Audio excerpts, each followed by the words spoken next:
So it's an interesting thing to watch, and I've watched it throughout my career, but I'm finding that there's a lot of value in that from someone who's coming from the vet side over to civilian.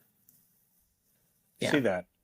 So as we're starting to wrap up, one of the last questions we typically ask everybody is that if you were to look back and say, this is Toni who's making the transition now, is there anything you would have done different or maybe a mistake that you wish you didn't learn as hard as you did? Obviously, there's value in learning through mistakes, but is there anything you would have done different or maybe wish you didn't learn nearly as hard through that transition?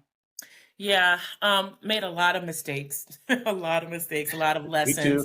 lessons, a lot of lessons and mistakes. I really wish that I would not have isolated a lot of my military training as much as I did in the very beginning of my career because I did not understand and I didn't have anyone to share with me how a lot of what I learned in boot camp, for instance, would be very transferable skills into property management.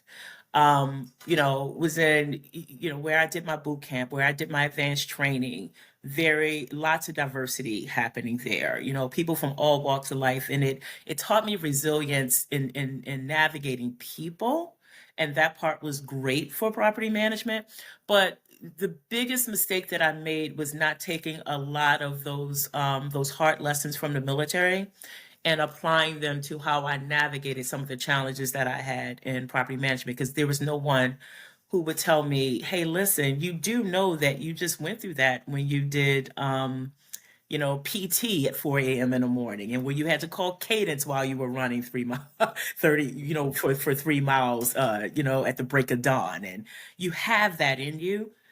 I really wish that I would have sought out more vets to so that I could have that conversation to help me to navigate my career trajectory in the industry.